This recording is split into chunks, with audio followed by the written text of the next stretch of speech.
Money! Here comes the money. Here we go. Money talk. Here comes the money. Money, money, money. Dollar, dollar. Dollar, dollar. Olá, eu sou a Bárbara Barroso, sou especialista em finanças pessoais e educação financeira e sejam bem-vindos ao Money Bar, o podcast de finanças pessoais onde falamos sobre dinheiro de forma descontraída e descomplicada. E antes de mais, boas festas! Isto vai ser estranho para quem está a ouvir o podcast noutra altura do ano, mas a verdade é que este episódio em particular está a ser lançado em vésperas de Natal e não queria deixar de vos desejar festas felizes, um Feliz Natal e espero que tenham um 2020 fantástico. E porque imagino que por esta altura, que estou a lançar o podcast, andem às avessas, com o bacalhau, com o peru, com os sonhos, com as rabanadas, ou então, quando estiverem a ouvir, estão na ressaca, eu hoje vou deixar-vos aqui um pequeno aperitivo. Aliás, um shot de conhecimento concentrado e que vos vai ajudar, assim espero, não é? A organizarem melhor as vossas finanças pessoais para começarem já o próximo mês, o próximo ano mesmo, em alta. Então, hoje trago-vos 5 metodologias para melhorarem as vossas finanças pessoais. Não só temos aqui metodologias relacionadas com a avaliação das nossas finanças pessoais, como com a relação com o nosso dinheiro, a implementação de hábitos, mas sem mais demoras, vamos a isto. Então, primeira metodologia é a metodologia da avaliação do custo por hora. E ainda recentemente estive na SIC Notícias a falar sobre isto e basicamente o que nós fazemos com esta metodologia é arranjar uma medida que nos vai ajudar a tomar decisões financeiramente mais conscientes e adequadas ao nosso bolso. E eu vou aproveitar a época do Natal para utilizar aqui alguns valores, um deles de um estudo do Observador de 7LM, que indica que os portugueses, em média, esperam gastar no Natal este ano cerca de 388 euros. Claro que haverá quem gaste mais, claro que haverá quem gaste menos, é uma média, meus amigos. Contudo, de bom e de menos bom que trazem as médias. E, para aproveitar, vou dar um exemplo que eu uso muitas vezes em sala de aula para explicar aqui a média. E agora estou aqui a pensar se eu já comentei isto num episódio ou não. Bem, mas em todo caso, para quem não ouviu, vou explicar. Então vamos imaginar, não é? Que estamos 2 pessoas numa sala a lanchar. Trazem 2 bolos para a mesa. Eu como os 2 bolos e a outra pessoa, 0. Em média, quantos bolos comeu cada pessoa? Pois é, em média, cada pessoa comeu 1. Mas na realidade, eu estou cheia com os 2 bolos e a outra pessoa ficou de barriga vazia. Pronto, é isto que temos de ter atenção quando usamos médias. Mas a verdade, e isto é aqui uma situação caricata, mas que nos ajuda a perceber que às vezes as médias podem não refletir a total verdade, mas são uma ferramenta efetivamente útil para nós trabalharmos. Portanto, depois do nosso momento lúdico-pedagógico, voltamos então à nossa metodologia do custo de hora. E que neste caso vamos aplicar um custo de hora do consumo consciente. Portanto, de acordo com os dados da Pordata, em média, o salário em Portugal, em 2018, rondava os 970 euros. Portanto, eu vou utilizar este salário como exemplo, mas vocês podem fazer com o vosso, ok? Eu só vou usar este para explicar a metodologia. E vamos tomar como exemplo 40 horas de trabalho semanais, ou seja, 8 horas de trabalho por dia, 5 dias por semana. Quando fazemos as contas, vamos estar a trabalhar com 160 horas de trabalho por mês, ok? Portanto, o que é que nós vamos fazer? Vamos pegar nos 970 euros de salário e vamos dividir pelas 160 horas. E vamos chegar ao nosso ganho por hora, que neste caso são 6,06 euros, ok? Depois, agora, ou seja, resolvemos um lado. As primeiras contas. Depois, se a média, e vamos pegar então no exemplo do Natal, se a média o gasto esperado para o Natal será de 388 euros, vamos ver, no fundo, quantas horas temos de trabalhar para pagar o nosso Natal. E como é que fazem isto? Pegam então nos 388 e vão dividir pelo vosso valor hora. Ok? Portanto, neste caso, pegamos nos 388 e vamos dividir pelos 6,06 euros. E assim chegamos a 64 horas. Ou seja, em média, os portugueses vão ter que trabalhar 64 horas para pagar os seus gastos de Natal. Ou seja, estamos a falar de cerca de 8 dias. Isto significa que se calhar o tempinho que gastamos ali no shopping, em 2 ou 3 horinhas de compras, vai traduzir-se em 1 semana e meia de trabalho só para pagar isso. E assim estávamos a falar com um exemplo de 970 euros. Se fossem as mesmas horas de trabalho e mantendo o mesmo gastos esperados, 388 euros para o Natal, mas uma pessoa que, por exemplo, ganha um ordenado mínimo, já teria trabalhado 13 dias para pagar o seu Natal, ou seja, mais de metade do mês, já que metade de 22 dias úteis são 11 dias. Agora, passem a aplicar esta metodologia em tudo na vossa vida. Sempre que vocês virem alguma coisa, façam as contas a quantas horas teriam de trabalhar para pagar o tal bem. Para isso, o que é que vão fazer primeiro? Vão primeiro calcular o vosso custo-hora. E aqui um alerta é: calculem o custo-hora real. Porque há muitas pessoas que supostamente até têm um horário de 8 horas por dia, mas na realidade trabalham muito mais. E a título de exemplo, eu durante uma parte da minha vida em que trabalhei em redações, o horário que tinha era de 7 horas, porque era 35 horas semanais, era de 7 horas por dia, e eu nunca trabalhava menos de 11, todos os dias. E atenção, eu era super feliz, ok? Mas quando eu fosse avaliar o meu custo por hora real, teria de dividir o meu salário por 11 horas e não por 7, ok? E só muitas vezes este exercício de nós irmos descobrir o nosso custo por hora às vezes pode nos deixar assim um bocadinho deprimidos, eu sei. Além disso, e aqui uma nota, só uma nota para perceberem que há ainda quem defenda que devem entrar para o custo por hora também aqui a parte da deslocação para o trabalho, o commute, porque é tempo que não estamos a ter para nós, mas sim deslocação para o trabalho. Bem, eu aqui não sou tão radical porque acho que depende, enquanto para uns casos até posso considerar essa deslocação como hora de trabalho, para outros não. Para este exercício eu recomendo que façam com o tempo que estão mesmo no trabalho. Mas aqui atenção, se por exemplo costumam depois de chegar a casa mais tarde, por norma, dedicar mais uma horinha no computador a trabalhar para o trabalho que é remunerado, essa hora conta, ok? Portanto, descubram nesta primeira metodologia, é muito importante, descubram o vosso valor hora. Apontem esse valor no telemóvel e sempre que estejam perante uma compra, um impulso consumista, um pedido de um filho, do the math, façam as contas. E atenção, quando falamos de filhos, não precisam de atirar à cara dos vossos filhos: eu tenho de trabalhar 20 dias para te pagar isto. Muita atenção aqui às crenças que estamos a passar aos nossos filhos, ok? Aquilo que eu chamo as sementes financeiras tóxicas. Eu irei depois dedicar um episódio a falar disto, mas pronto, queria sobretudo resumir aqui a ideia de como é que vocês... e porque é que é importante nós utilizarmos esta metodologia para tudo na nossa vida, ou seja, avaliarmos o nosso custo por hora, passarmos a ter esta ferramenta no nosso poder e sempre que queremos comprar alguma coisa, nós avaliarmos quantas horas teremos de trabalhar para pagar isto. Isto vai nos ajudar imenso a nós passarmos a ter uma perspectiva e um olhar diferente sobre algumas compras. Agora passamos à próxima metodologia. Segunda metodologia, avaliação do orçamento. Portanto, eu aqui já falei em episódios anteriores de ferramentas para fazerem um mapa de receitas e despesas, vulgarmente chamado de orçamento, mas na realidade não é. Adiante. Apps, programas de gestão de contas financeiras, também podem usar o Excel, um caderno, o que for. O importante é apontarem todas as receitas e as despesas. E ora bem, para quem faz este apontar de todas as despesas e as receitas, já está um passo um bocadinho mais à frente. Quem não o faz pode então começar a fazê-lo, ou então para a avaliação do orçamento, neste caso é a avaliação do nosso mapa de receitas e despesas, pode recorrer ao extrato bancário, sobretudo se for uma pessoa que use muito o cartão de débito, ok?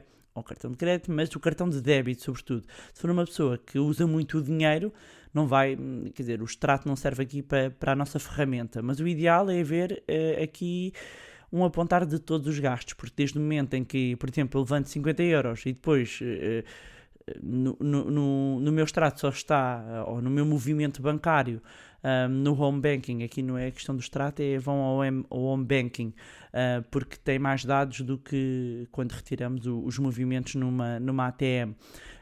A verdade é que eu levanto 50 euros, eu registro o levantamento de 50 euros, mas depois como é que eu distribuo estes 50 euros se nós não apontamos, não sabemos através daqui do movimento da nossa conta. Portanto, para quem usa muito cartão, podem ir ao vosso extrato no home banking, exportem para Excel ou imprimam. Eu prefiro que imprimam e o ideal é ter aqui uma fotografia de um mês.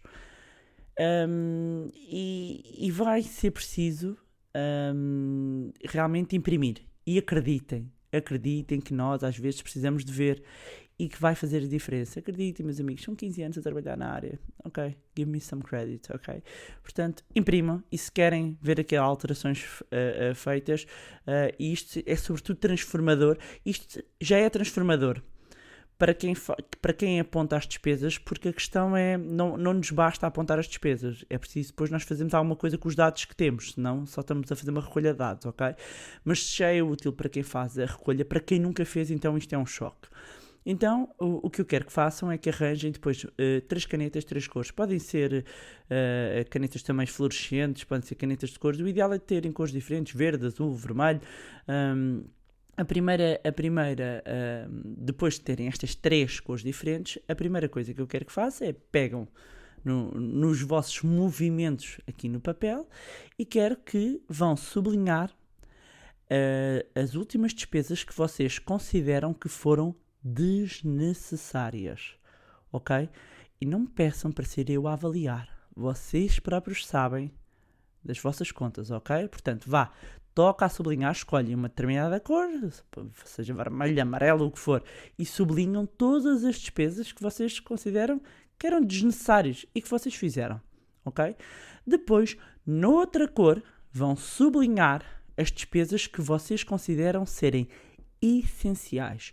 E essenciais são aquelas sem as quais vocês não conseguem viver. São essenciais para a vossa família, são essenciais para a vossa vida, ok?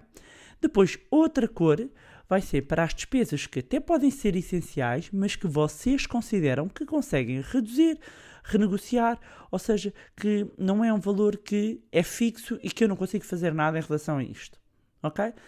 Podemos estar a falar da empresa de telecomunicações, podemos estar a falar inclusivamente de comissões que nós temos da gestão da nossa conta. Vocês conseguem fazer essa avaliação, ok? Portanto, recapitulando, a primeira cor são as despesas desnecessárias, aquelas que não precisavam de ser feitas, aquelas que foram supérfluas, ok? Que vocês podiam não ter feito, mas que vocês fizeram, sublinho. A outra cor, as essenciais, aquelas sem as quais vocês não podem viver e que contam mesmo, e as outras são as essenciais, mas que vocês acreditam que podem renegociar. Depois de terem a vossa folha completamente colorida, eu quero que vocês comecem por somar os valores da primeira cor, ou seja, das despesas desnecessárias. Okay? Somem e vejam qual foi o valor que deu. Okay? Depois, quero que somem o valor das despesas essenciais que acham que conseguem renegociar, ou seja, a terceira categoria de despesa. Ok? E com estes 2 resultados, eu quero que tomem 2 decisões. Primeiro, comprometam-se com o objetivo de redução das tais despesas essenciais renegociáveis com um valor que vocês acham que conseguem renegociar para o próximo mês. Vamos imaginar que vocês tinham nestas despesas o correspondente a 200 euros no somatório. Vocês comprometem-se a reduzir num terço, ok? Mas escrevam esse objetivo. E que depois assumam também o compromisso de criar uma poupança extra. Não sei se vocês já poupam ou não.